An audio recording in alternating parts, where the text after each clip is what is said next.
everyone. Welcome into Northern Astrology. My name is Gracey. So glad to be here. I know it's like only a few hours before the game kicks off, so I might as well just jump in on everyone getting home from work, possibly school, who knows. I am going to be breaking down the sports astrology of today. We are featuring, no surprise to anyone that's been following this stream, the Kansas City Chiefs at the Jacksonville Jaguars. We're going to be jumping right into that chart because you know what? We don't have a lot of time before the game, and I want to get things going.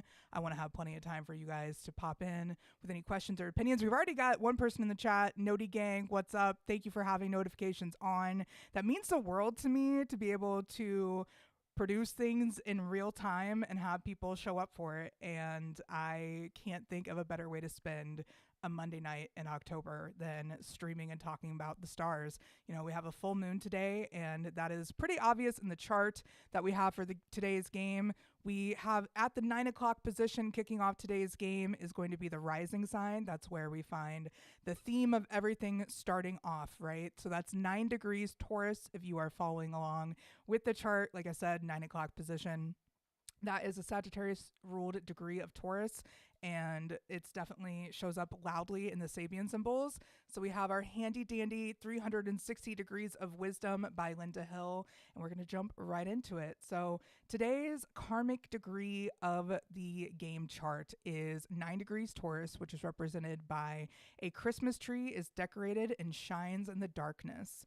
So this is all about enjoying the fruits of one's labor, putting up all the effort and seeing that effort pay off just through beauty and sheer looks, because a Christmas tree in the dark is a beautiful sight when it's all lit up.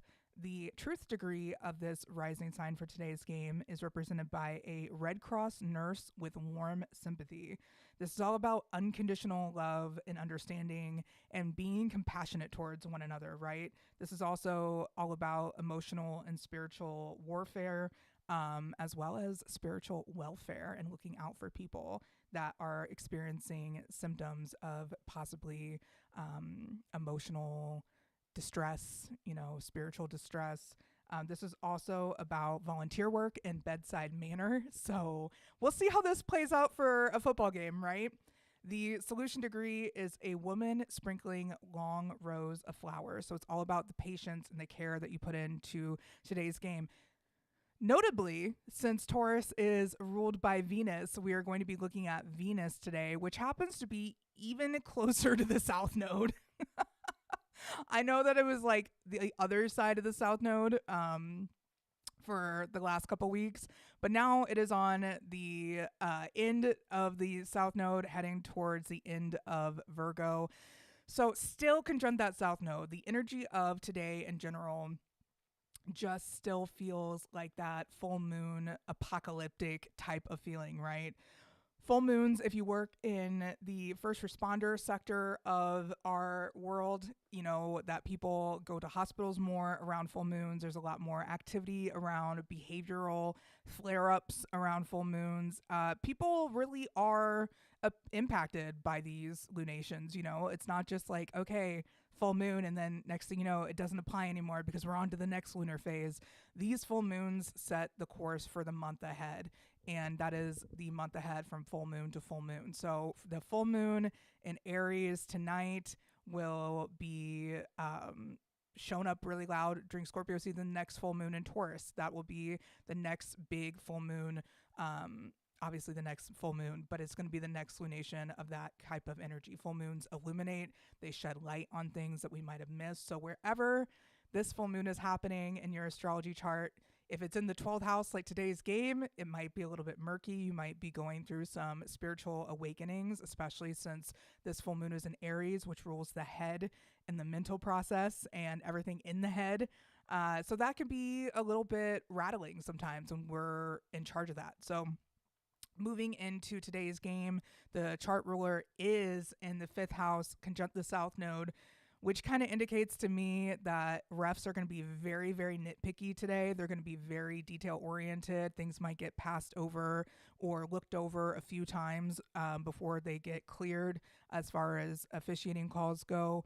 Play calling might be a little bit mental. The South Node is all about what you are comfortable with and what you are familiar with and the energy that you're born into this world with. So in a game chart, the South Node is kind of like the karmic wrecking ball of sorts. So wherever it shows up, today it's next to Venus, and as Venus slowly and surely slips into Libra, it'll be nice to have that separation of Venus and the South Node, because I feel like a lot of karmic justice is being riled up as we speak. So really with this chart, we're looking at what opposes and makes aspects to Venus, the chart ruler. We look across the pond or across the aisle into the North Node and Saturn and Pisces right there in the 11th house of today's game. So teamwork is going to be really, really important. It's going to be important for people not to be too critical of self and play as a unit versus just an individual. That 5th house and 11th house axis is strong. Even though obviously Saturn is retrograde, the nodes are also station retrograde. Venus is station direct. It's going to be very, I feel like, action packed. Venus and Virgo, people think of it as this like very mental, very task driven type of love and justice that they care for. But it's also this, full body experience, because Virgo does represent the physical body as a whole. And when you haven't been pouring into your nurturing side of that, it can be fairly obvious. So we'll definitely see who's been resting and taking care of themselves. Going on to the ruler of Venus as it's in Virgo, we go to Mercury, right? Mercury is the one that rules over Virgo and Gemini. And Mercury happens to be at 0 degrees Scorpio. And that is loosely conjunct that Mars in Scorpio, and also Lilith is right there.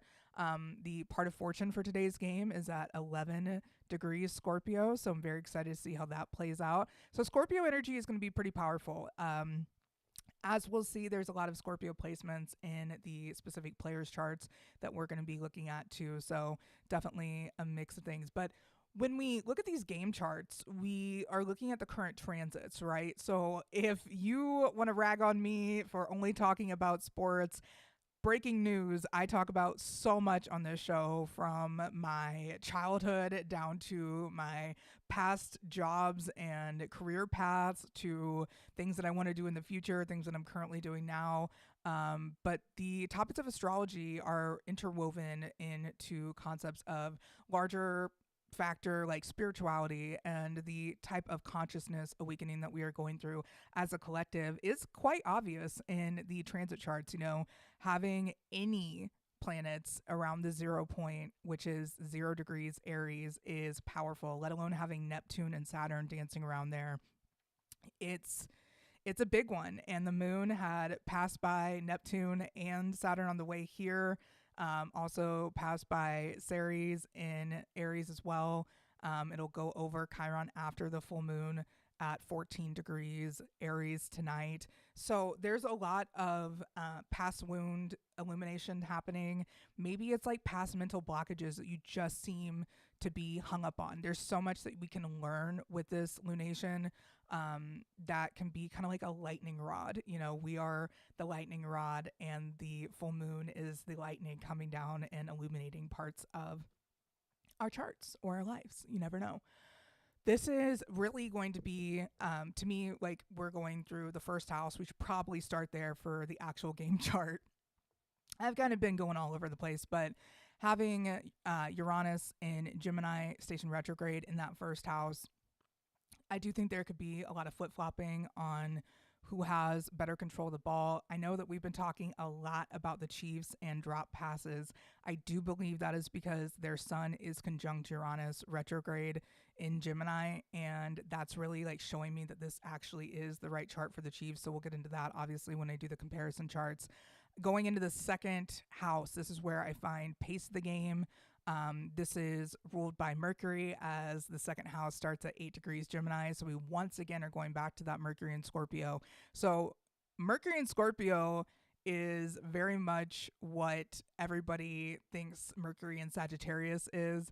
The cutthroat comments, the things that can like cut like a knife, the depths of conversations that are happening now. You might see a lot of uprooted energy. Scorpio rules over the groin area and our bowels and the expelling of our bowels as well. So having Mercury ruling over that. Hopefully everyone goes to the bathroom before they play the game. I guess that's a great piece of advice. Everyone go to the bathroom. Yay. But making sure that they are intrinsically and at their core in a safe spot. Like that is Mercury and Scorpio. They love feeling safe, they love feeling protected, and if they don't feel safe or protected, it's, swords up, protecting themselves. And that's why a lot of people with Mercury and Scorpio have their guard up. So with that translating to sports, I think that anytime a Mars ruled sign, Mercury goes into Mars ruled sign, there's going to be a lot more action, right? I do think this is going to be a little bit more spicy, as Mars is in Scorpio as well, conjunct loosely Mercury. So it's definitely, if you've been having spicy conversations, or you've been crying a lot, or you've been having spicy conversations while crying a lot, totally understandable. It's very much a thing happening all around us. We're not in Scorpio season yet with Mercury as well as Mars in Scorpio. It can kind of feel like a little bit heavier of a Libra season. But we do have to remember, Libra is not this like Kim Kardashian aesthetics and everything monotone and they can't make decisions, right? That's a lot of what pop astrology compares Libra to. I like to see Libra as the scales of Ma'at, the hall of Ma'at, if that is something you're familiar with in Egyptian lore. There is the hall of Ma'at where there is the feather and the heart, and it's weighed on this scale, right? And Libra is the only sign of the zodiac that is represented by a machine. So when we have Libra season happening all around us, and we have Mars out of Libra, but we have Sun in Libra, and it very much feels like Libra season. Things are getting aired out. Things with Libra being ruled by Venus and having Venus in Virgo, it does kind of feel like a lot of things are happening where people are getting aired out for who and what they truly are. Any sort of financial schemes are unraveling. A lot of things are being called, like, it's a lot of justice going on in the air, right? So when we have these big shifts, like going from Virgo to Libra season, I wrote about it in our latest magazine, which is right here. If you missed it, I wrote all about the transition from Virgo to Libra season. And, it wasn't like the longest article I've ever written. It's all about an ode to the Libras in my life. And it says, beautify your life. But it talks about how Libra placements walk around with so much conviction. They have so much living in their veins. And, we've talked about the different degrees of Libra. I mentioned like 21 degrees Libra. It's like this like pack rat degree of Libra where you might have like a lot of stuff just around you all the time, a lot of papers, a lot of research stuff. But there's so many degrees of Libra that talk about beauty, but they talk about beauty in a way that can kind of be dangerous. Like, for example, the very first degree of Libra is one of my favorite symbolically.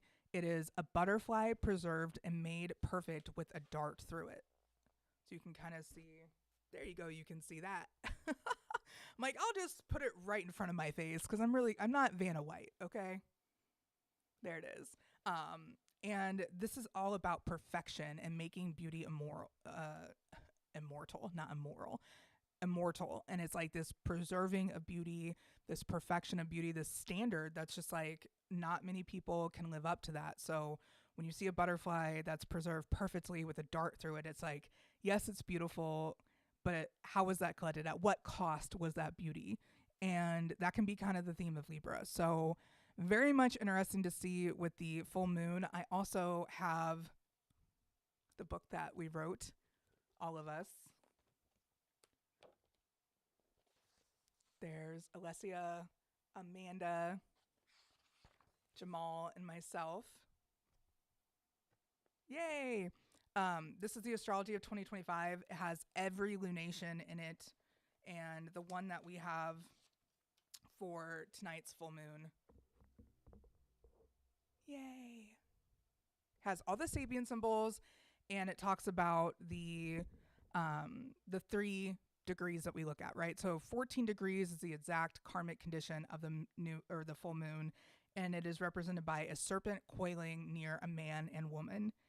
15 degrees Aries, which is the truth degree to this full moon, is an Indian weaving a blanket in the light of the setting sun. 16 degrees Aries is brightly clad brownies dancing with the warm dying light. So Mars ruled full moon, right? With Mars in Scorpio, it's very much representative. Like serpent is very much a theme of this full moon. So the serpent laying coiled next to a man and woman. It's very much about that deep esoteric wisdom and knowledge, right? We have all of that laying all over the place. Like we live in one of the most informed eras of modern times where everyone can learn anything about everything, honestly.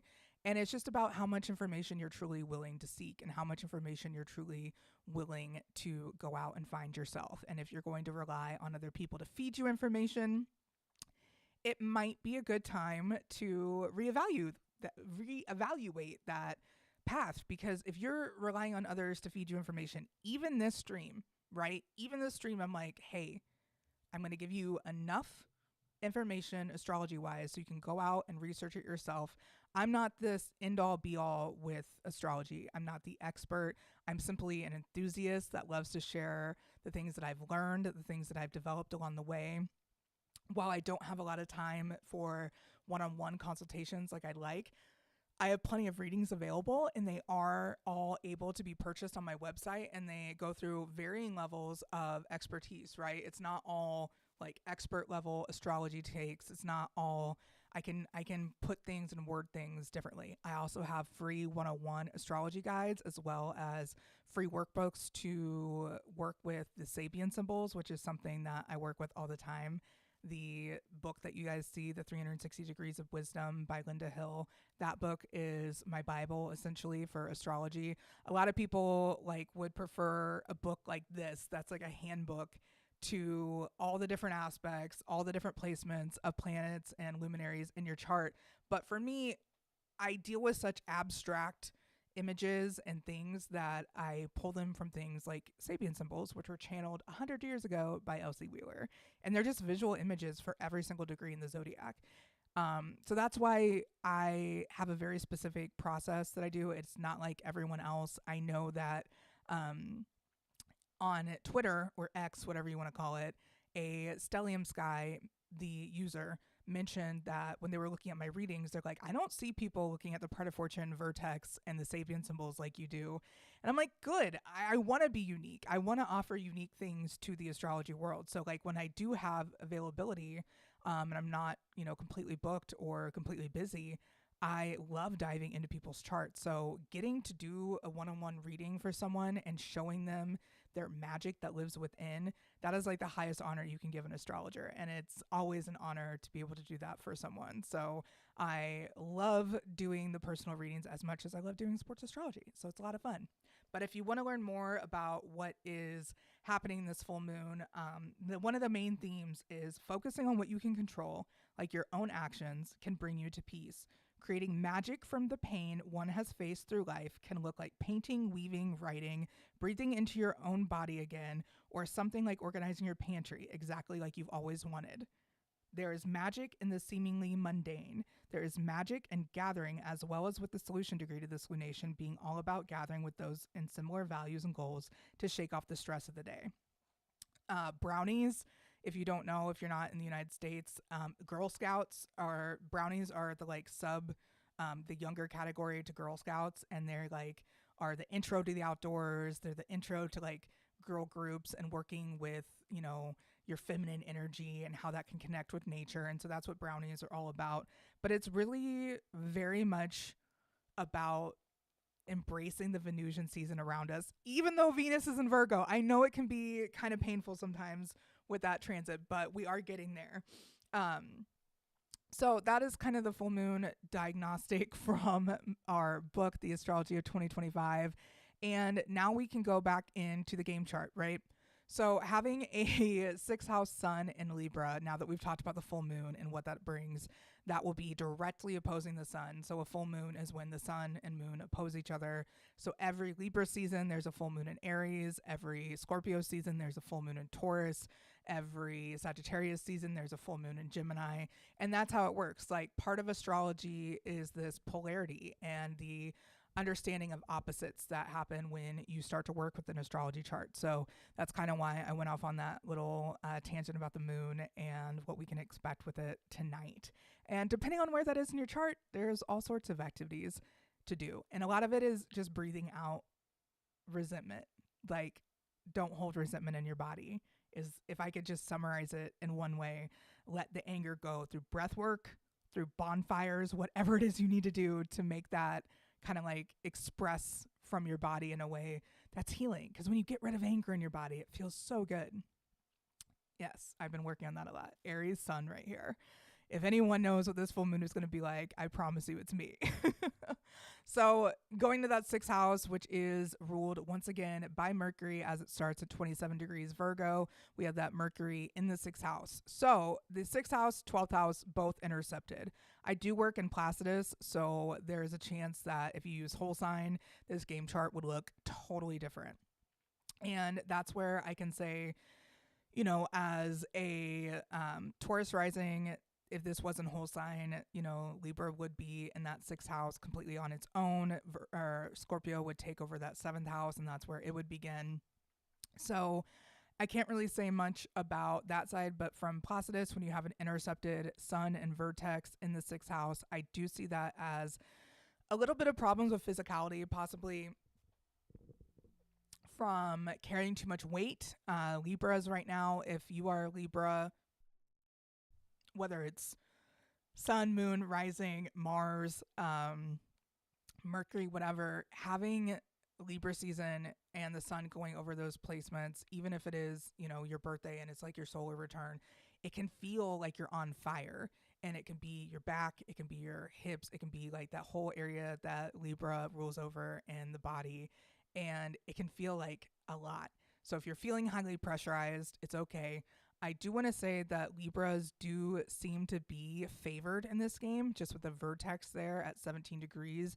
That is a Leo ruled degree, so maybe we see some Libras show out or put on a show, perhaps.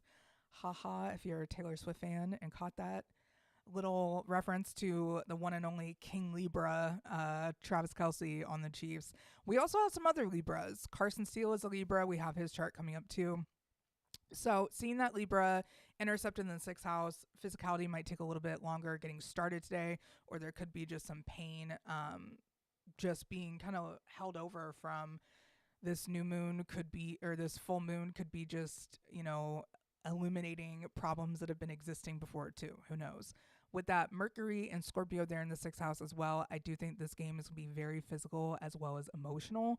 Anytime Scorpio placements are involved in a game, especially with one of these personal planets like Mercury in Scorpio and Mars, it's definitely a cerebral, petty, yet to the depths and eviscerate your opponent's type energy. We'll see what happens. Going into the seventh house, we do see Mars right exact the descendant. As someone that has this placement natally, I have Mars exact my descendant. And a lot of people tell me that they're intimidated by me, or I give off the energy of someone that could easily intimidate others. I don't get it. I mean, I kind of do, but I also am such a happy-go-lucky person. It's like, yeah, you only see that negative side of me if you try me. And most of you don't try me. Very few people get my energy these days, right?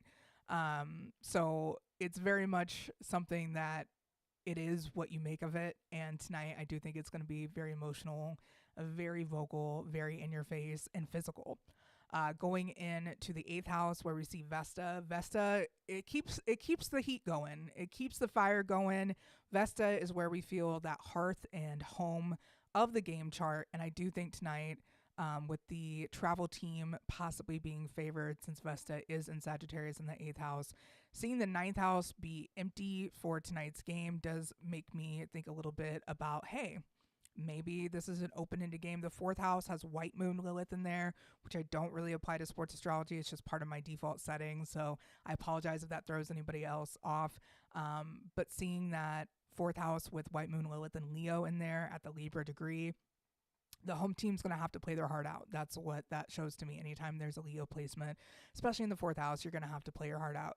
But seeing that eighth house, the Sagittarius at Vesta at 10 degrees, which is a Capricorn degree, I think that this is going to be, a little bit of a traveler's heating things up.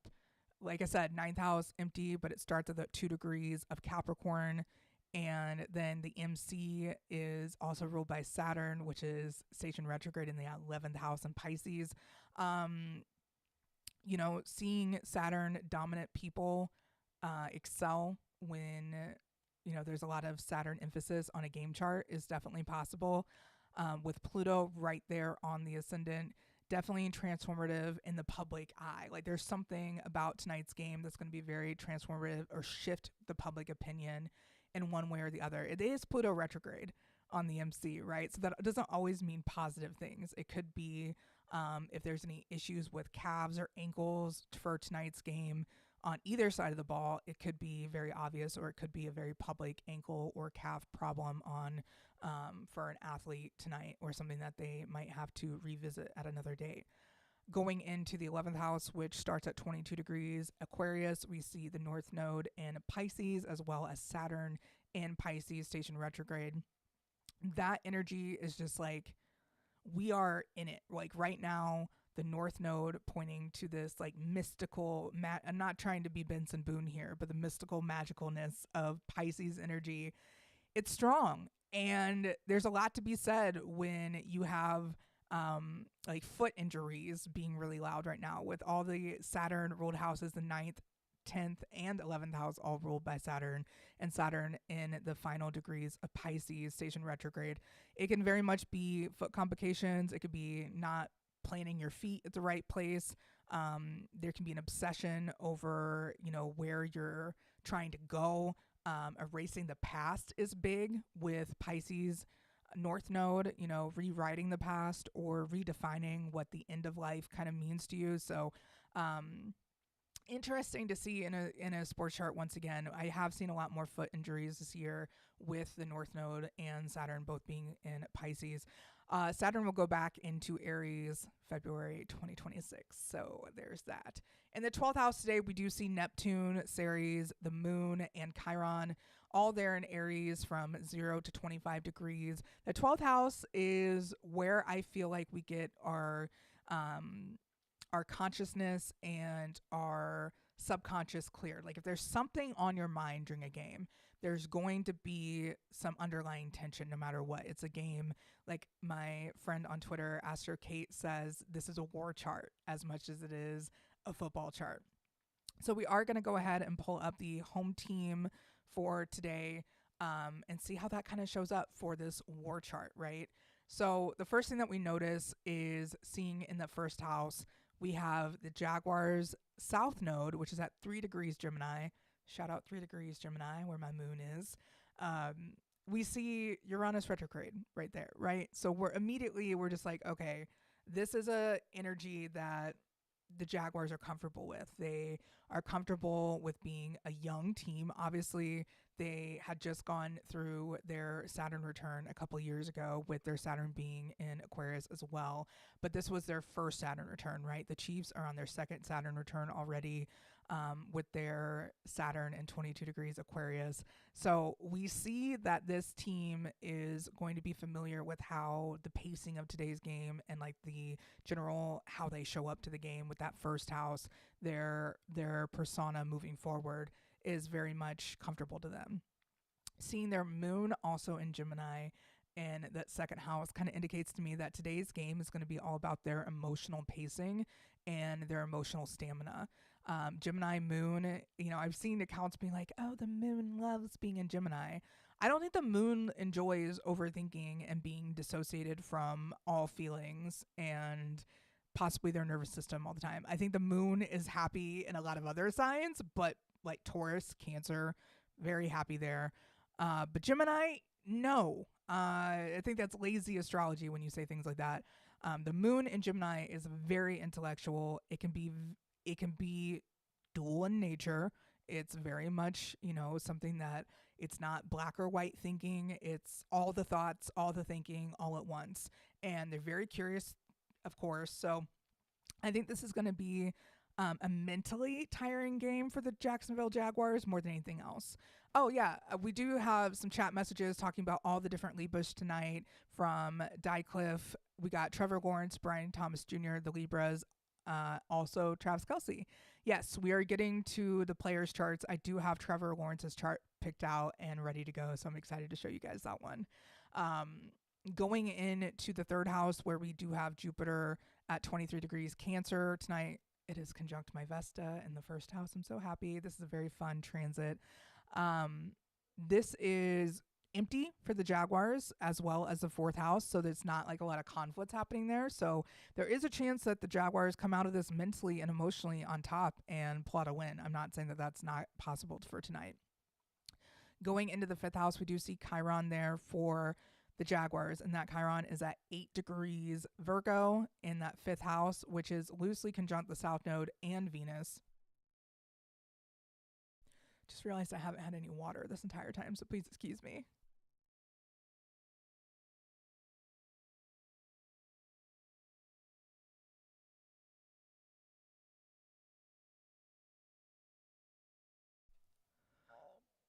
That was fun. The whole idea about having Chiron there with the South Node and Venus, I do think is about overcoming those gut instincts or overcoming feeling like less than in your physical body. Depending on where Chiron is and depending on the house and everything like that is going to be different for a natal chart. But for the game chart, maybe their weakness today is in their physical body. They might have a little bit more interaction with funky play calling. You never know. Since that Chiron is at 8 degrees, which is ruled by Scorpio degree, if you use degree theory, I think that we can definitely see some strengths and prowess there as there is a square to their sun. The Chiron square their sun exactly at that 8 degrees. They could build off of their weaknesses. That's like a huge thing when you have Chiron square a personal planet or a luminary like the sun in a chart. So I'm very interested to see how they build off of this possible nervousness tonight, or maybe they're a little bit just cocky and that's how it shows up tonight. Who knows? Going into that sixth house, I do see, because also, by the way, you might see two other placements on either side of that Chiron, right? You might see the part of fortune and vertex, but since this is a noon chart for Jacksonville, I do not have that exact calculation for their part of fortune and vertex, so that's not applicable here. What is applicable is that their Juno, which is all about commitment and relationships, is exact tonight's vertex for the game.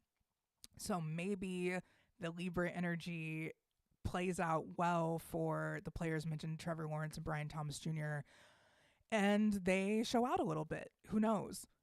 Very interesting to see that their Jupiter is also conjunct tonight's Mercury in the sixth house. So I'm going to see not only the kind of back and forth and quickness of a Mars ruled Mercury, but now we also have Jupiter in Scorpio for the Jaguars. So that's kind of an interesting placement. They also happen to have Mercury in Scorpio, and that is loosely conjunct Mars tonight.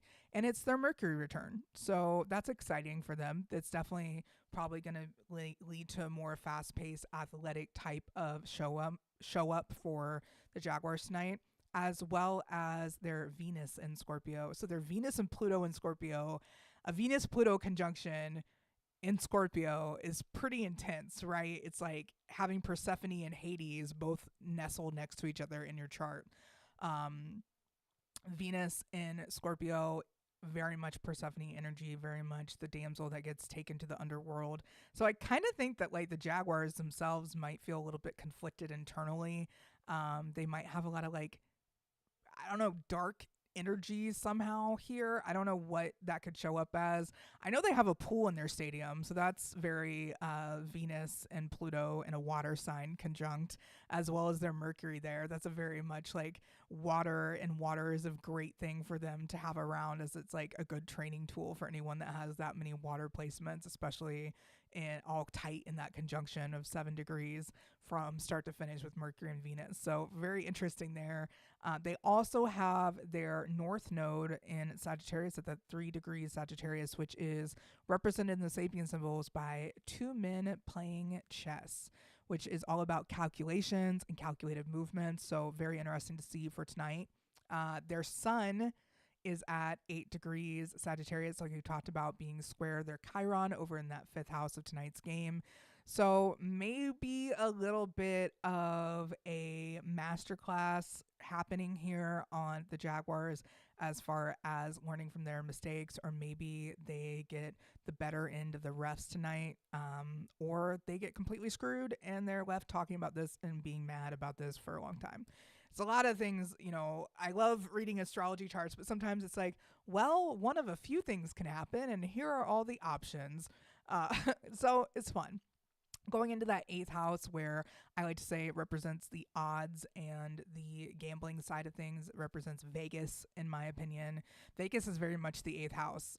Sex, death, gambling, substances, it's all very much 8th housey of Vegas. So I definitely think that Vegas has to have some 8th house placements if I ever saw their chart. But having that Mars in Sagittarius does show that they are going to be very physical and aggressive, especially they're going to have some leg power going into this game. And so I think possibly how I was talking about the Vesta in Sagittarius and the 8th house kind of leaning towards the Chiefs. I also think that if the Jaguars show up loudly and proudly tonight with that 15-degree Sagittarius Mars happening to be trine the full moon tonight, that could be some power on their end. So it will be interesting to see that for sure. Going into the 9th house, which represents the travel team, in my opinion, we have White Moon Lilith, and then we have Neptune and Uranus conjunct the MC. So I think that they might have the wool pulled over their eyes a little bit. It might be a little bit murky. They might have some rose-colored glasses on how they can contain and approach the Chiefs. The problem with the Chiefs is that they defy all logic, science, and predictions, right? Even my predictions, I'm like, whoa, where did that come from, you guys?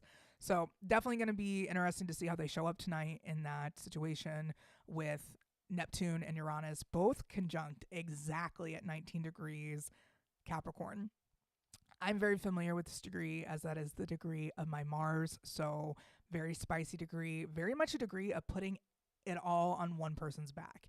And that could be really excruciating when you're looking at things like a solo performance, or one player having to really take on the physical load of an entire team and carry that energy. So it could be an indication that they have one guy really pushing through tonight and showing up. Going into the 10th house, there's nothing there. We see the ascendant, but like once again, this is a noon chart, so it doesn't really apply. All the sports charts are noon charts. We see Saturn right there in the 11th house, and Saturn is next to Pallas Athena, as well as Vesta in Pisces. And for me, that just shows that they know what to do intrinsically in their veins. Like the Jaguars are prepared. They have, their circulation systems going. They feel this in their blood. They know what they're supposed to do for this opponent. But sometimes it can just be hard. Having that North Node and Saturn at the tail end of that 11th house, and then having the 12th house intercepted, where there's nothing major for the Jaguars, right? They have that Ceres and also Lilith there in Aries in that 12th house. It's not that those are nothing major. It is their Ceres return, or Ceres, excuse me. You can pronounce things a myriad of ways. And that Ceres close to Chiron can be a little bit like, are they nurturing themselves mentally properly? There could be a lot of talk about mental health for some reason tonight, or it could just be like a thing that's obvious that the Jaguars aren't taking care of their mental as well. So those are my observations for the Jaguars. Let's go into the Chiefs, the travel team. We're going to look at their chart. because, why not? We're here, right?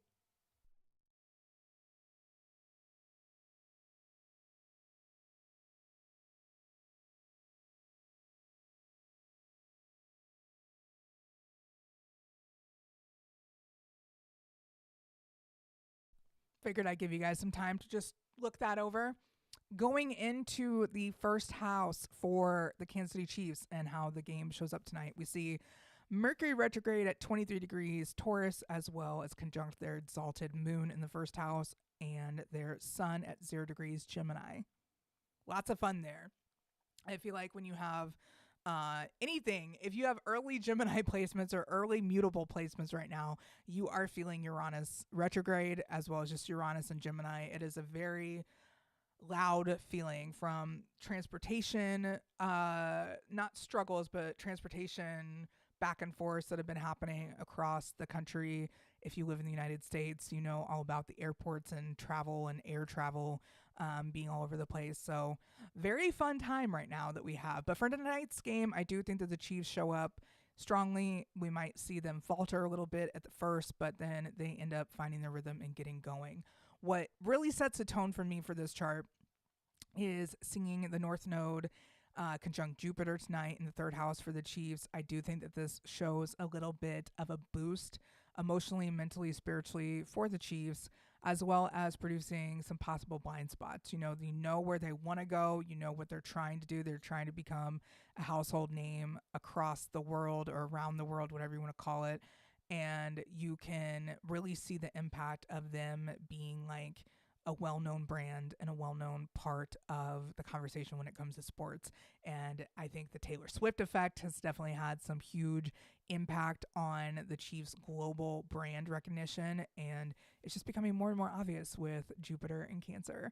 So seeing that is in the third house, I think tonight the Chiefs have the mental edge for sure. Going into that fourth house, we do see Pallas Athena conjunct the White Moon Lilith in the fourth house for tonight's game. But the real action-packed place is all in the fifth house. We see the fifth house is packed with Mars, Uranus, Pluto, and a bunch of asteroids and placements, right? So the part of fortune for the Chiefs is obviously not accurate. The ascendant is not accurate. The White Moon Lilith is probably off. But the rest of those placements are all, and the part of fortune isn't accurate. But since this is a noon chart, all that stuff jammed into the fifth house, I do think that the energy and the creativeness is going to be behind the Chiefs.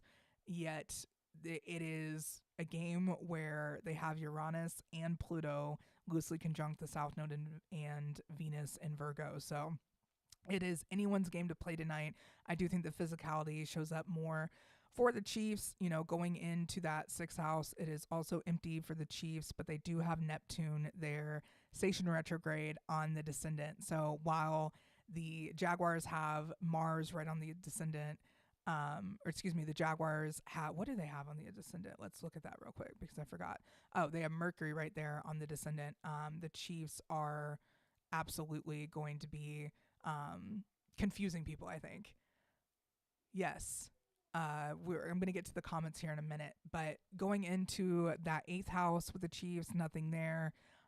Going into the ninth house, we do see the South Node for the Chiefs there. So I feel like they're comfortable in this spotlight. They're comfortable traveling. They have definitely traveled further distances by being in Brazil to start off the season, but Jacksonville is definitely a little bit of a hike. But this is going to be something that we're going to see how that rest and how that that extra little time to recover, not playing a game again on Sunday, definitely helps. So going into the 10th house, we don't see anything for the Chiefs, but we do see their Saturn right at the very beginning of the 11th house. So that is going to be right where the Jaguars Saturn is as well. So it'll be interesting to see. The Chiefs do have Chiron and Pisces still close to the North Node. It's only getting worse. So if you've been frustrated with kicks from the Chiefs, it's only getting a little bit sloppier as the North Node continues to get closer and closer to that 14 degrees where the Chiefs happen to have Chiron. Going into the 12th house, we talked about this being kind of the subconscious battlefield for the collective energies of the teams and the collective brooding nature of what lies underneath of what each team is kind of expected. You know, there's a lot of pressure when you've been in 3 back-to-back Super Bowls to come out and start strong and have this amazing type of energy. But more often than not, we see the complications of the business side of football where people get cut. We lose players from the teams, and the teams start to look different from the last Super Bowl that they were in. So all these different things make a huge impact for sure.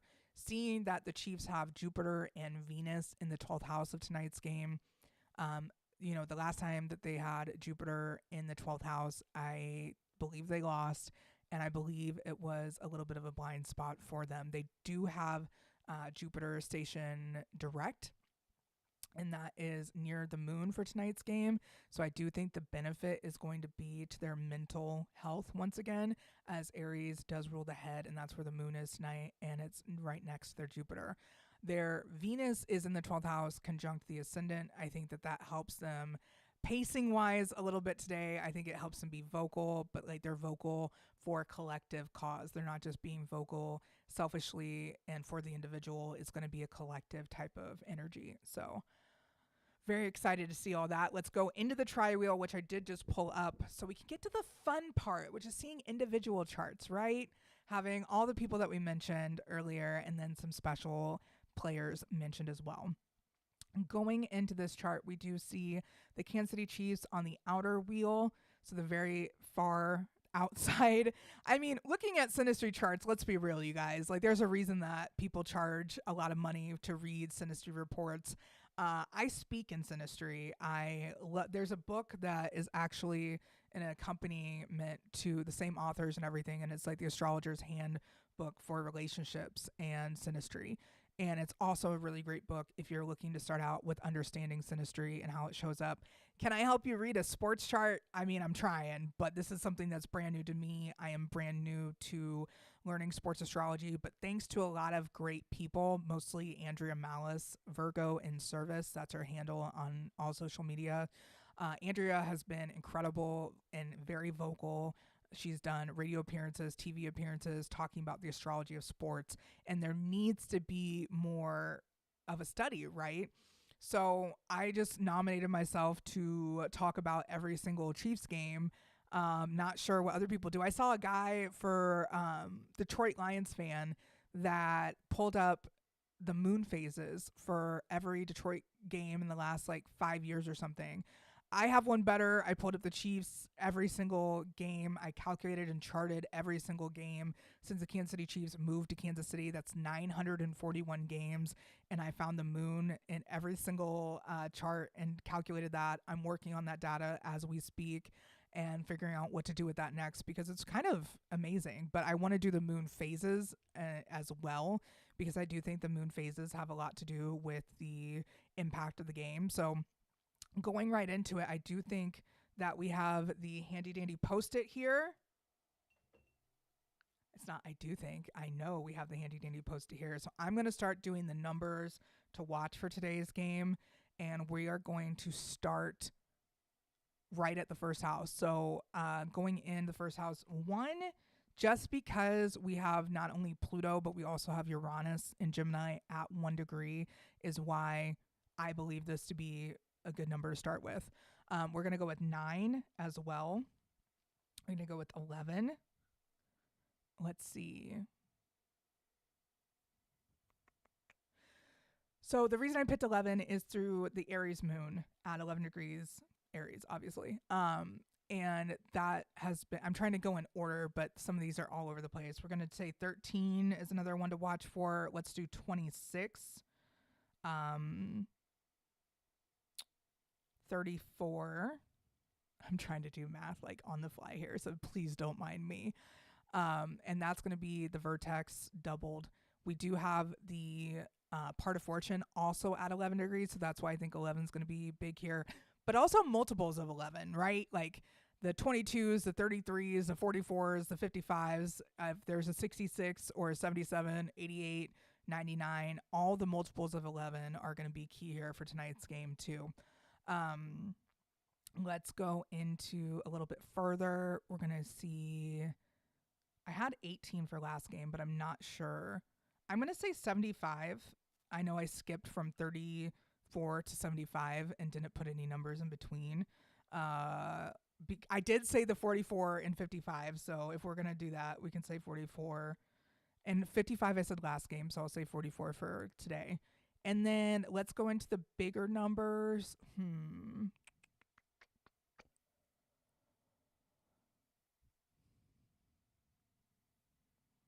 What do I want to do for one of the bigger numbers? Like, I could do a 99. Yeah, let's do a 99.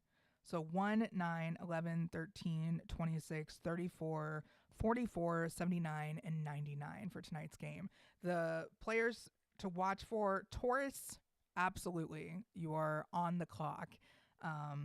Taurus, and then I'm going to say, should we go Gemini? Let's just throw Gemini in there. Why not? Gemini, and then what do we have? A lot of Scorpio energy tonight. So Gemini, Libra, Scorpio, Capricorn. So that's 5. We'll do one more. And then, Aries energy has been really loud. This Aries full moon, let's just go there. So I could say Aries, Taurus, Gemini, Libra, Scorpio, Capricorn, and then it would be in order. So there's that. There you go. So I do have these written down. I'm going to keep track of them, and I will repeat them towards the end. But I just wanted to go in here and say, hey, look, these are the numbers to watch for, players to watch for, and this is the data that I use to get there. So you guys get to see the live action math thinking. I did not excel in math, so there's that. This is a tri-wheel for the game. I do think that the Chiefs come out on top here tonight by 2 points or 11 points. Just kind of depends on how tonight goes, but it does seem to be a very physical game.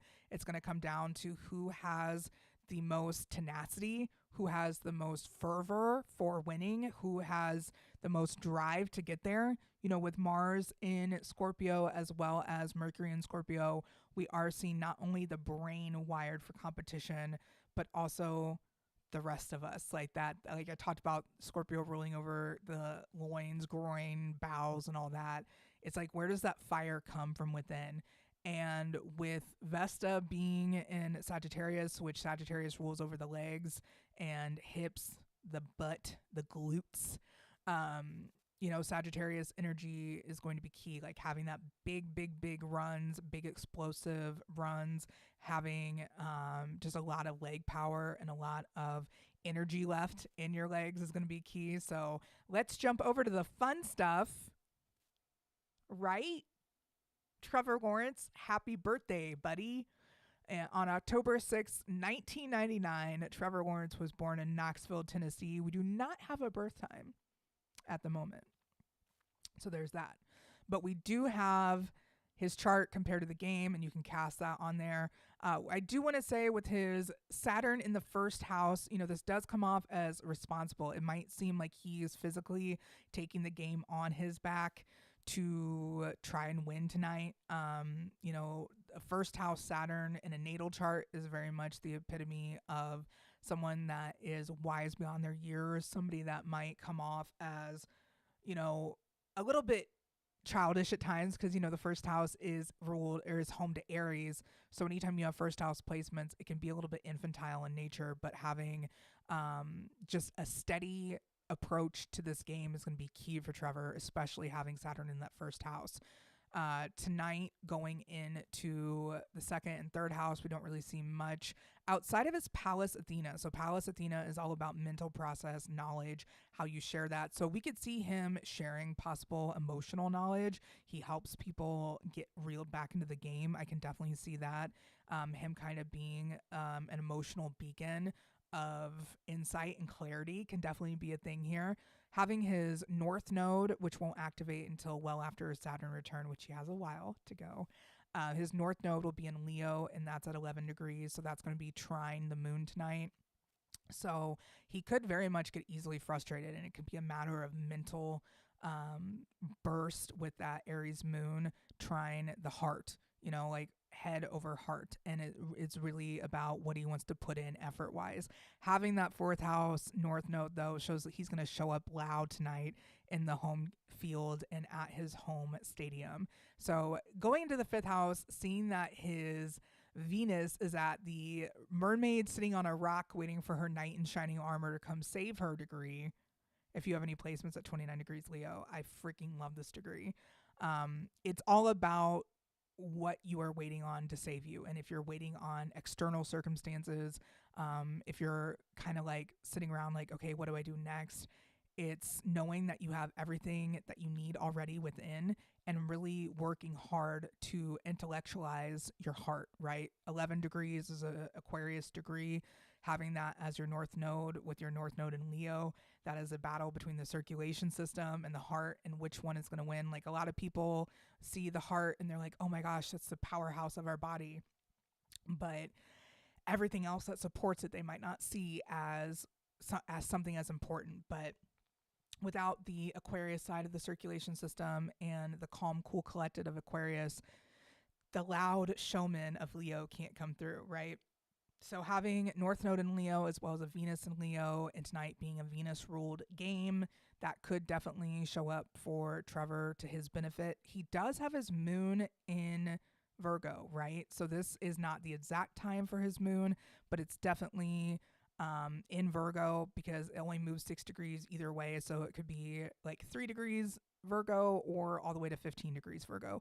Either way, it is conjunct the South Node and conjunct Venus in the South Node. It is right there in that nitty gritty critiquing type of element. So Trevor Lawrence needs to stay as clear-headed and level-headed as possible in tonight's game and really try to remove the emotions of it because he can dominate physically if he's able to do that. Going into the sixth house, we see Trevor Lawrence's sun. Once again, it's a solar return today, or yesterday I think was a solar return, and today is his birthday, but that can be complicated, so I won't go into any more of that. Seeing that his vertex is very much, or the vertex of today's game is very much conjunct the Vesta in his chart, that to me means that he could easily be that fire of today's game. He could be that Libra that stands out today. It doesn't have to be Travis Kelce, you guys. There's so many more Libras on these teams. Then we see that is also Trevor Lawrence's Mercury return. So having Mercury in Scorpio, this man has been thinking about this game a lot. This is not something that he's just taking lightly, right? Shout out Pat McGrath. This is nude Venus, and I love it. Having his Mercury there at 2 degrees Scorpio, that's a spilled perfume degree. So he might like feel like spilling the secrets. He might not be good at keeping secrets. That could be something about Trevor Lawrence that I wouldn't personally know, but people around him that love him would know this. I don't think he is good at keeping secrets. That's all. Yeah, I think I want to pull up that degree just because it's so poignant. Everyone that I've had, that I've known that has 2 degrees Scorpio in their chart is either really bad at keeping secrets or has so many secrets and they just like keep them to themselves. Yes, but it's right there, broken bottle and spilled perfume. That is the truth degree of his Mercury. And going into that 7th house where he has his Chiron, Pluto, and Juno all there in the 7th house of tonight's game. I do think this feels very much like a teacher-student kind of game. I don't know why. Probably because Mahomes is only like 4 years older than him, so it's really not like that big of a teacher-student thing. It's not like it's Elway and Trevor Lawrence having a conversation. It's just a peer that might be a little bit older. So I do feel like this could be a moment where Trevor teaches the Chiefs a lesson and shows up as the wise master of all things, or it's a teachable moment for him. Having his Mars, though, at 22 degrees Sagittarius, that is a spicy Mars, right? I feel like that is indication that he is going to be more of a global person, or he has an international type of fan base presence. He has a drive to be known globally, or he has a drive to see the world and experience the world. And or marry a foreigner, marry somebody of foreign descent, have parents that have immigrated. There's so much to do with the 22nd degree of Sagittarius having to do with immigration, foreign nations, people from other countries, people from other cultures. He could have like a random, huge following in a random country, and that would make sense to me just because that 22 degrees Mars and Sagittarius is so poignant. Going to the ninth house, there is nothing there for Trevor, but then we have his Neptune retrograde as well as his South Node and Uranus retrograde all there in the 10th house. So that's where I'm like, okay, how is this going to show up? Because Neptune retrograde to me shows like you're kind of missing something the first time, but then it comes back to you. Or you might not have all the facts the first time, but then it comes back to you. Or it might take a little bit longer for you to understand how people show up in your life or like the role that you play in the grand scheme of things. Aquarius placements are Aquarius's home in the 11th house. And anytime you have Aquarius placements, that means you also have 11th house energy, and that's very much communal, very much sharing. Having his Neptune right conjunct exactly Pluto retrograde, that's got to feel like a total transformation of faith. He might be going through like Aaron Rodgers levels of awareness, but because he's not weird like Aaron Rodgers, he doesn't share it with everyone. Look, Aaron, I've dogged you all season. I've dogged you on other shows. I just wish that you had a better astrologer. I think that's why I talk so much shit on Aaron Rodgers, so please excuse me. Having his South Node and Uranus conjunct in general is like an electric, you never know what's going to happen. Things from the past, things could be going fine, and then all of a sudden, bam, we're going to switch it up and we're going to change everything. The universe is like, no, you haven't suffered enough. Let's give you more. Or it could be a change in karmic rewards too. When Trevor Lawrence first came out, I thought he was going to be a draft bust. I had no interest in Trevor Lawrence. Everyone was so excited about him. I'm like, ew, boring. No thanks. But when you watch Patrick Mahomes every Sunday or whatever day that they're playing, other quarterbacks are kind of boring, okay? Like, I don't know what to tell you guys. If you aren't Chiefs fans, it just happens. I've become totally spoiled. I know this. It's okay. Going into the 11th house, there isn't anything for Trevor there. Going into the 12th house, he does have Jupiter retrograde at 2 degrees in the 12th house. So 2 degrees in general, he does have that 2 degree Mercury. 2 degrees is a power degree. 2 degrees is not a degree of just like, okay, we'll figure it out. That would be more of like a 7 with that Libra or a 3 degree with that Gemini moon. It can be very detached, very air-like, but as a second degree is known as a power degree. It's a very power-hungry, very power-seeking degree. As this is retrograde, and Jupiter is at this degree, I do think this is less of a power hungry degree and more of a physical presence type of degree. He might not grow into his physical power until later on post Saturn return. So I do think Trevor Lawrence is going to have a very long career in the NFL just because he has so much fortitude in his chart for sure. But it's more about balancing his levels of emotions and his physical actual presence and energy. So very interesting to see today. We are going to look at Patrick Mahomes' chart next, as this is the public chart for Patrick. I know somebody came out and provided the birth certificate for Travis Kelce. I'm sure it's a matter of time before somebody tries to do that with Mahomes. I have Mahomes' birth time. I do keep it private, as I haven't asked his mom if that's like an okay thing to share. All the other players that I have their actual birth times, I do have permission to share. It's just that I feel like with Mahomes and so many people already preying on his downfall, we've seen psycho people in New Orleans with voodoo dolls trying to get Mahomes injured or whatever that lady was doing. We've seen so many headlines with Etsy witches and things happening all around, national headlines as well. So I think that we can just say that, birth times are sacred information. They are. And finding them, whatever means you find, if you stumble across a birth time or you happen to have access to the person that you're trying to do their chart reading, and you can ask them and then you can say, hey, do you mind if I make this public? That to me is the most ethical way you can do it. Talking to one of their parents, whatever.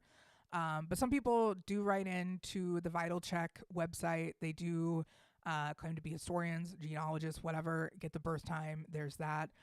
So it's interesting. I have an interesting relationship with people who are super nosy and try to get birth times of people um, without that connection of like human interaction. I kind of just want to be able to be like, yo, are you okay with me doing this astrology stuff with your birth time? Because it is a very personal time. I have had my chart publicly read. Funny enough, it was the wrong chart because I was an hour off with my birth time. I just got my birth time accurately in June of 2024. So if you have read my chart before June of 2024, you were wrong and it doesn't apply. So, no, I'm kidding. Only having an hour off didn't really change much, but it did move my Mars exactly to my descendant. So it makes a lot of sense how I am the way I am. But with today's game, seeing Patrick's chart here, noon chart use, that's why it says Patrick public chart. We don't see anything in the first house or second house, minus his Lilith at 27 degrees, Gemini in that second house, which might indicate some anger, some spiciness with the pace of today's game. His moon there in the third house is, I mean, it's not accurate, but yeah, it's close. We don't really see anything there for the third and fourth house for Patrick. We do, however, see his sun, Vesta, and Pallas Athena all there in the fifth house, loosely conjunct the South Node and Venus. So if he's still feeling hiccupy or feeling like out of sync, out of rhythm, there's a reason for that. Not only is this kind of energy of will they, won't they make it to the Super Bowl all resting around Patrick and his unbelievable career so far, being able to just rally around from all types of seasons. This is, I think, the first time he ever started 0-2 though. So that's definitely an interesting one. Would I put it on his Saturn return? Yeah, I think, now that he's going into his last phase of that Saturn return, I do think it's showing up a little bit louder, having his natal Saturn retrograde at 21 degrees Pisces. Saturn retrograde at 27 degrees Pisces is not that far away, and that can be a very limiting type of feeling whenever you have Saturn making aspects to your sun.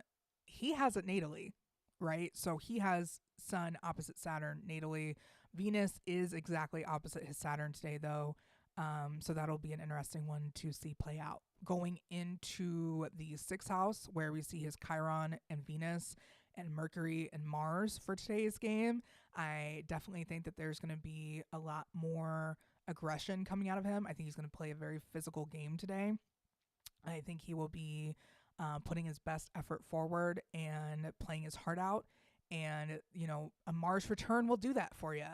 And we saw Travis Kelce's Mars return get him engaged, but not really engaged on the football field as much. So I think it'll be nice to see some Libras show out today and hopefully have some support there for Patrick Mahomes and all of his Libra placements. Going into that seventh house, we do see his Pluto and his Jupiter there in the seventh house. So I do think he comes out pretty victorious today in the head-to-head battle of that seventh house.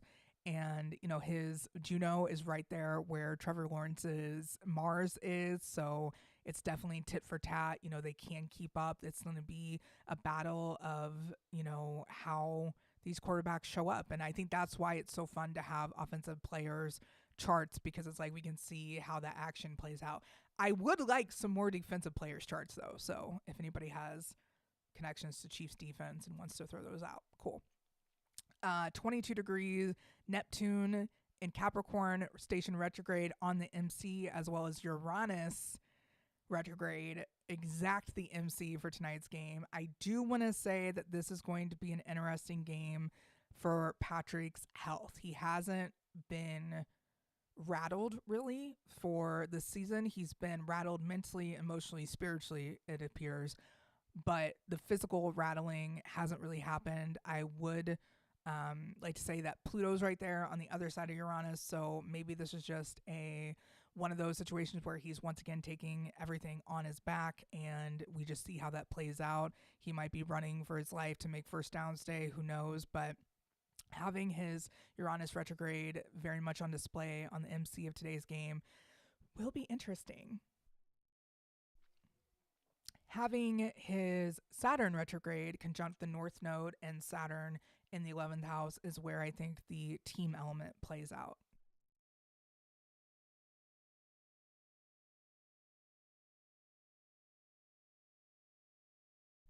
So, for those of you that might not have caught me talking about the 11th house and Aquarius's ties to the 11th house, obviously the 11th house is home to Aquarius, and that is where we are seeing the North Node and Saturn for tonight's game right next to Mahomes' Saturn. So, seeing that, I'm not necessarily concerned for him specifically. I do want to say that, ankle injuries could happen at any time when you have placements like Saturn, which represents Saturn rules over the bones, knees, joints, and skeletal system, right?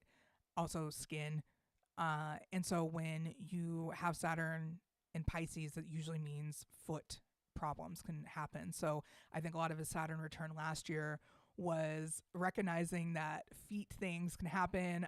The Kelsey brothers did a great description of what turf toe is and how hard that is to actually get through it. So very interesting to see how that plays out tonight. His South Node is conjunct Chiron and will be for the foreseeable future, right? Chiron in Aries is a long transit. It is not one that's like over and done with, right? It's not a quick thing. It is very much a mental battle to the end. And having that conjunct your South Node, it can kind of show mental errors and mental lapses of judgment. So if anything, I think Mahomes is going to be learning from past mistakes he could have made, and it's definitely going to be, is he on his mental A game tonight? So we will see. We will see. Looking at another chart, where should we go next? Let's do Carson Steele. Yeah. Number 42, Carson Steele, another Libra. We got his Libra sun loosely conjunct Mercury in Scorpio tonight, as well as his Mercury conjunct the sun exactly. So that's why I think we might see a little bit of a boost here for Carson Steele tonight. So if you're going to add another number to the numbers to watch, maybe 42 is one of them. Not only does he have his Mercury conjunct the sun, he also has his Juno conjunct the vertex, and he has his moon in the 12th house conjunct the rising for tonight's game. So that'll be interesting to see for sure. As far as weaknesses go for Carson, maybe he has some missteps with that 24-degree Uranus conjunct the Jaguars, 24-degree Saturn in Aquarius. So interesting to see that. We'll see how he plays up against Jaguars. His Venus is conjunct Mars tonight. He does have Venus retrograde in his chart, so we'll see if that takes a while to activate, but very much looking forward to seeing Carson Steele on the field tonight. Hopefully get some good playing time. This is the other Titan, Mr. Noah Gray. I have his exact chart as well. I got this a few years ago, I think. I can't remember, honestly. But his sun is exactly conjunct today's rising for the game. So super excited about that, as well as his Saturn being conjunct that. So sun and Saturn usually doesn't play out the best, but he has that natally in his chart and it's a few degrees separated. So maybe that gives him the shine in the first house and the discipline in the 12th house to stay consistent and stay geared up. That Mercury and Jupiter for him in the 12th house and Aries is going to be conjunct the full moon tonight. So he could have a day. You never know.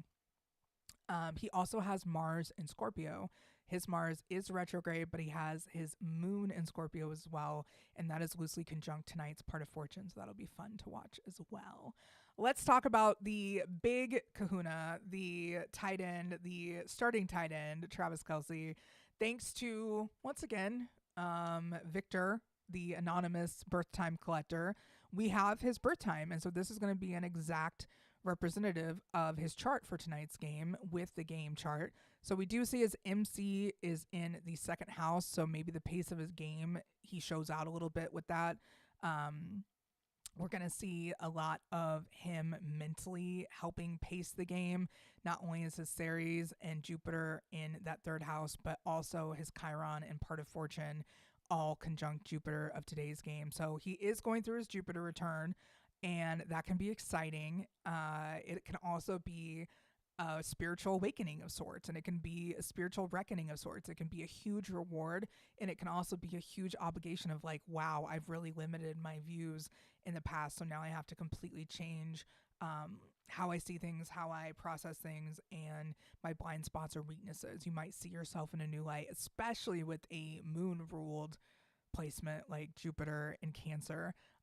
Having Travis Kelce's moon in the exact degree of it now, we do know a little bit more about that. It's at 12 degrees Sagittarius, and that is conjunct tonight's Vesta in the 8th house. So if you're going to do any prop bets tonight, I would say that Travis Kelce would be fun to do some prop bets on. So I know that there's plenty of prop bets out there. I don't want you guys to like come to me for all of your betting advice, but Libras are part of that big showing tonight of tonight's game. So excited to see that and how it shows up. But going into the 4th house, nothing there. We do have his south node in Leo at 24 degrees. That is the degree of a man so enraptured in the spiritual, he loses sight of the physical. So I think maybe his south node lesson from last year was like, okay, you got this perfect showmanship thing going on. You are out and about in the world. Your heart is on loud display being featured as your romantic relations heat up, and maybe you just fizzled out a little bit too much and lost sight of the physical. Very much what could easily happen.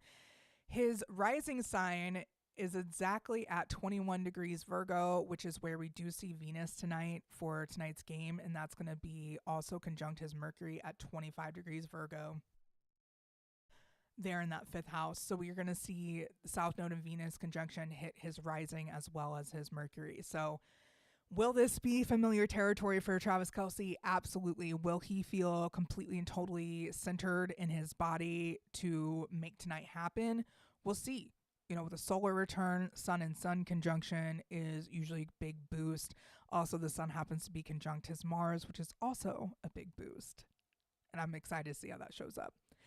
His Pluto at 13 degrees Scorpio is loosely conjunct tonight's Mars, as well as his Venus in Scorpio being there as well. I love a good Venus in Scorpio. I know I just talked about how it can be a place that feels like Persephone, the underworld, the damsel that gets taken away from her mother and has to go to this underworld with Hades and really experience the darkness of what that is. And if you are into Sumerian mythology, Ayanana has the same story, and that's where we get the Venus gates with the moon, and Venus as the morning star and Venus as the evening star.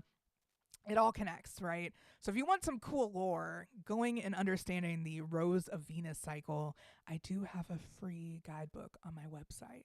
It's from the 2012 to 2020 Rose of Venus cycle, and you can learn more about it in there. Also, astroseek.com has the best Venus synodic cycle calculator, so you can put it in anywhere there. Then the 8th house, you know, speaking of, you know, inappropriate things, here we are at the 8th house, that moon there with Vesta. I do think he's going to be the emotional core of tonight's game. Also, where we're talking that prop bet where he could show out tonight for sure. Uranus in Capricorn at that 1 degree in the 8th house. I do think that could be, he might be all over the place. We'll just see. That Saturn, Vesta, and Neptune in the 9th house. I think that's going to show his discipline, diligence, and the effort he's put in so far to see how that shows up for tonight's game. It'll be interesting because I do think he shows up well for the travel team. He was like going and seeing his girlfriend's movie release while he was down in Florida, so clearly he's adjusted. Going into that 10th house, we don't really see anything for Kelce, but we do see his North Node in Aquarius as well as his Vertex in the 11th house showing up. So I do think he is going to be a key point for the team and that team atmosphere, as well as hanging tight and like knowing when to speak up, knowing when to rile the guys up, knowing when to be the hype man and when to be the glue. And that's what tonight is definitely going to be for Kelce. Going into the 12th house, we do see his Pallas Athena station retrograde there. And that'll be his only placement in Aries. So, you know, I don't really think the full moon's going to get him as much. You know, there is that happening all opposite of sun, right? So I think if anything, we're just going to illuminate what he's really all about. And this full moon is going to show what Travis has really been all about. So Gonna go back to the tri-wheel of tonight's game and just do a quick recap in case you're wondering. We do have the numbers of tonight's game picked out as well as the signs to watch. The one that I didn't really talk much about is Sagittarius. I do think that Sagittarius placements are going to show out tonight, as well as Leo placements. I think fire signs in general are going to be big. So I didn't include Sagittarius and Leo, although I easily could in this lineup. So just know that when the full moon is in a fire sign and it's trying those other signs, if you have placements from 10 degrees to 20 degrees, Aries, Sagittarius, or Leo, those are definitely going to be activated by the full moon in a positive way. Trines can be considered like just a boosting type of aspect, but I like to look at it as that makes and strengthens the placements that the trine is an aspect to, so, or the placements in aspect to. So very exciting. But the numbers to watch for tonight's game are 1, 9, 11, 13, 26, 34, 44, 75, and 99. And the signs to watch for are Aries, Taurus, Gemini, Libra, Scorpio, and Capricorn. And an emphasis on fire signs. Like, I know Kareem Hunt is going to have a fun game tonight. I think, seeing all of his Leo mixed with the Sagittarius is just like a burst of energy, right? And I do want to say, next week, I will be able to use the birth time that I collected in the off season of Rashee Rice. I haven't really talked about that because obviously he's been inactive for the first 6 games of this season. But week 7, Raiders, we are back with Rashee, and I will be able to talk about that, from a different perspective. But not next week. I guess next week we play Detroit. Yeah, so today we're playing Jacksonville. Next week we play Detroit on a Sunday night football. That's going to be a hell of a game. If you guys aren't aware, my other half does reaction videos to NFL games, right? So if it's not me talking about the sports astrology of the Chiefs, it's him doing reaction videos to every single NFL game, and they're funny as hell. And I don't just say that because he's my man and I'm going to tell everyone that he's funny as hell. He is approaching 15,000 followers on YouTube. So if you want to support that channel, check out Adrian Armour KC, and it'll pull up his channel. He's got so many shorts. Whatever team you cheer for, he has a reaction to it. And it's so much fun to be able to have 2 creatives for 2 totally different reasons in the same house, right? So being able to create and collab with people in my niche community has been fun over the last few years. Having other creatives around me, I am very much an artist living in a household of artists, whether it be physical expression through athletics, art, whether it's actual paintings. You can see my daughter's painting is right up here behind me. She's an incredibly talented artist. I am an astrologer as well as a mystic, which I feel is an art form in itself. My father has been self-employed for 30 plus years. And to me, that is an art form, to be self-employed and to run a company for that long successfully. And, we really do have a choice in our lives about who we surround ourselves with, what we fill our lives with, right? And my goal is to share as much of the astrology as I possibly can with as many people as I possibly can. Having so many different voices in the astrology community is great. Having so many people forward facing in the astrology community is great. It's great to hide behind, a meme account. I did that for a long time too. And when I was a meme account astrologer, I wasn't nearly as threatening as I am now, right? The people that followed me when I was just a nameless, faceless account on the internet, it was all these big time astrologers and people with these huge followings, right? But when I became front facing, I put my face on things, I put my voice behind things, and I'm able to talk for hours at a time, which is a skill that I feel like only a Gemini moon could have. And it is my chart ruler, so it's a very significant part of my chart. There's something about putting your words and your face and your name all together and putting that out there as your truth, sharing insight as your first and last name. I'm not priestess, high ranking, blah, blah, blah, blah, blah, blah, of whatever. My name is Gracey. My name is Gracey Terrell. If you want to look that up, feel free to Google me. It's just a bunch of sports stuff and interviews that I've done over the course of time, and God only knows what I'm saying in them, but it's all about sports and other people playing sports. It's not really much to do with my personal life. There are still a few interviews out there circulating on the internet that have my personal life featured front and center, and you can learn all about me as a person. But being able to be among the few people that are putting their first and last name out there with their astrology work, that openly talk about these things. Like, I come from a background of media, so this isn't something new to me. I've been doing this for a while, between podcasts, between live stream shows, between my TV work, between my appearances that I do on other people's podcasts. Like, I have been doing this for about 10 years now, or 11 years. I started my first podcast in 2014 when I was doing agent work for NFL players.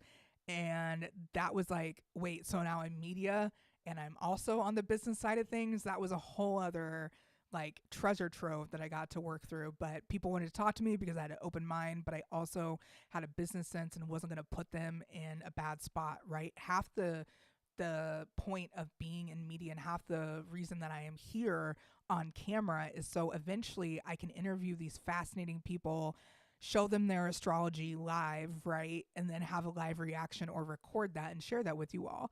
I eventually want to be selling out conference centers and having live astrology shows where I read people's chart blindly in front of an audience or whatever we want to do. And I'm able to show people their magic. I'm not here to be a guru. I'm not here to be like, I am the only person that you can find astrological information from. Fuck no. You know how many people are out there talking about the stars? Not enough, honestly. And the more voices we can have, the more people speaking their truth that we have, there's going to be people that scam you. There's going to be people that get got scamming and that get publicly outed as horrible people. That's going to happen. That's in the nature of any business.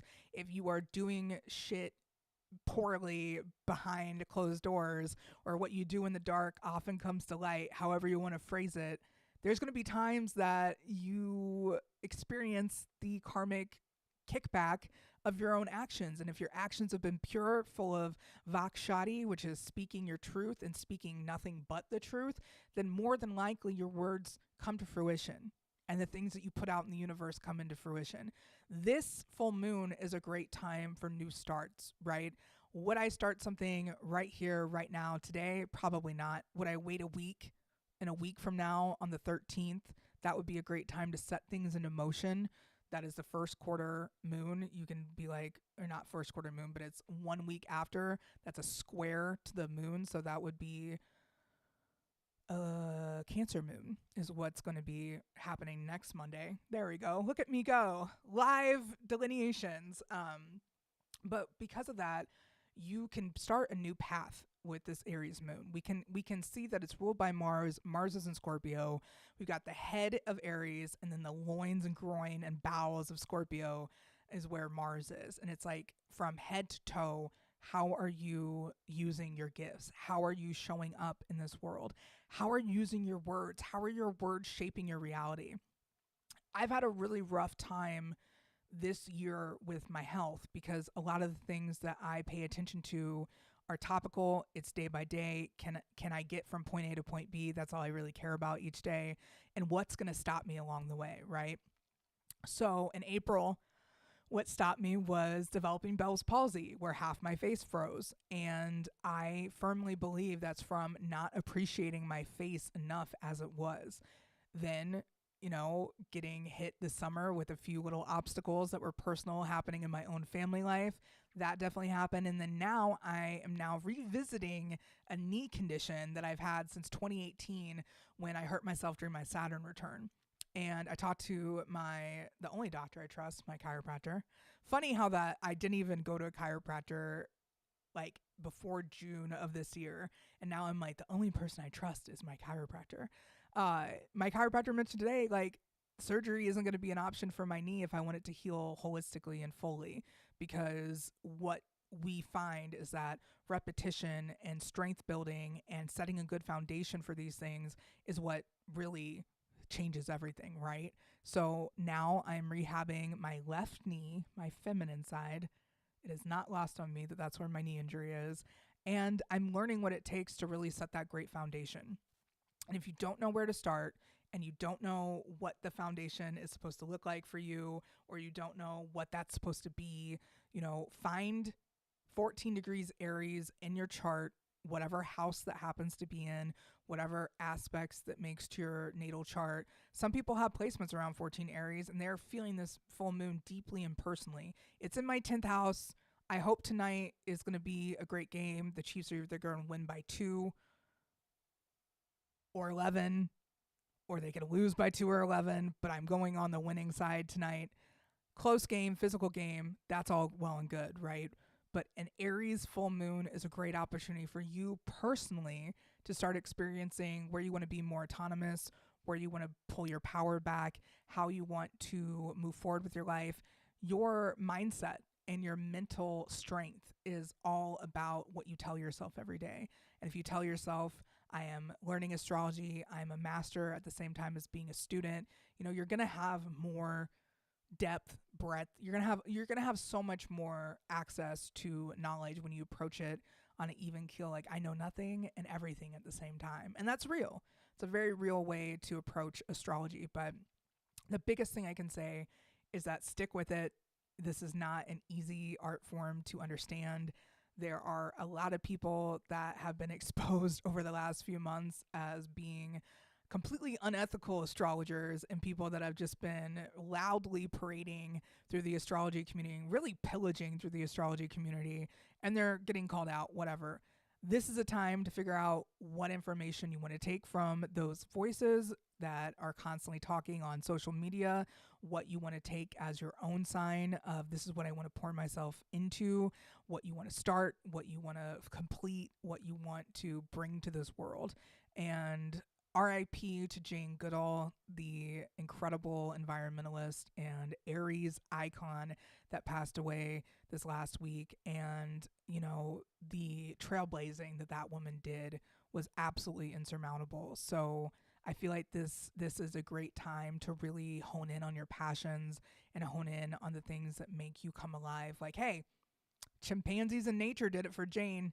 Finding out that we are not that far disconnected from people that we share creatures that we share 98.7% of our DNA with, seeing this planet as a living, breathing entity is where I suggest pretty much everyone start, because spirituality is nothing if you're not grounded and if you're not connected with the universe and if you're not giving something in return. Because a lot of the times being a mystic, I think one of the best tweets I saw to describe it was Abby Wooden Violet on Twitter that said half of mysticism or most of mysticism is getting all this information and being like, what the fuck am I supposed to do with it? Sometimes we just have all this information and we don't know what to do with it, and that can be a huge problem too. So part of the Aries full moon is releasing, burning, letting go of what does not serve you anymore, whether it's a mental outlook, whether it is a spiritual outlook, whether it is a mindset that's been holding you back. The one thing I can say about more people creating and having more people in the astrology space front facing and sharing their stories and doing it in real time and using video and the spoken word to bring people together is that we all have a unique story to tell. And part of this full moon is about that ancient knowledge, the depths that you go to really find that ancient knowledge and what you do with it, how it inspires you. Because information without a solution-based path is just kind of spinning your tires. It's where a lot of spiritual psychosis can come into play, a lot of just psychosis in general. When people start doing numerology and symbols and they start connecting all the dots and they see that art has been telling a story of sacred union for millennia now, it can be overwhelming and it can be like, holy shit, what do you mean this is all connected? And how am I supposed to go on? I have to tell everyone about this. And I saw something a couple of weeks ago actually that said, it is arrogant to try and wake up everyone around you. Simply be the embodiment of your spiritual awakening. Simply live in that daily. Find a practice through journaling, through meditation, through simply sitting with the earth, hugging a tree, going barefoot, all of these things that we talked about in the Northern magazine recently. We talked about going barefoot and how the benefits of it, they're all there. And you can see your foot reflexology chart. If you've downloaded the actual physical or the PDF of the magazine, then you absolutely can click on the links and learn more about it. But it's just so important to find yourself as part of Mother Nature instead of, now I have the keys to understand what's going to happen next. I can predict everything. I think prediction culture in astrology has gotten to the point like they're all like, haha, gotcha. Or my favorite is when they tweet out a vague date with no information, but then that day comes and then they just put a bunch of tweets underneath it like, see, I was right. Everything happens every single day. Find yourself somebody that is embodying the truth of the earth, which is waking up every day, knowing that the people you meet will be disagreeable, but it's not because they want to be, it's just simply how they are. And you get the choice to be like, am I going to fight this person, or am I going to recognize him or her as a part of me? Every single person that we meet is a reflection of us. And this Aries full moon is as much about individuality as it is seeing yourself in others and seeing that reflection of your own wrongdoing, of your own surly nature, or whatever type of quote you want to pull from Marcus Aurelius's quote there. Whatever it is that you have a conflict with in another person, that can potentially live within you. When I have issues with others, it's usually because I'm like reminded of a part of myself that I don't like, or that they're exhibiting parts of myself that I might not like about myself. When people say, oh, the people that watch you and just hate on you are just jealous of that strength that you embody to share your words and to share your voice. That's so real. You do not see people doing better than you hating on you, right? They are simply doing better, doing great. They don't spend a lot of time worried about what other people are doing because they know that what they're here to do is so unique. I highly suggest, the more that we can work autonomously for ourselves and really practice discernment and understand that we live in a world of gibberish, and all sorts of symbolical studies can be done on the propaganda and the media that we are faced with every single day, the rituals that we voluntarily and involuntarily participate in, and the things that are all around. But the biggest lesson that you can remember is that none of it matters unless you embody the spiritual beacon of light within yourself.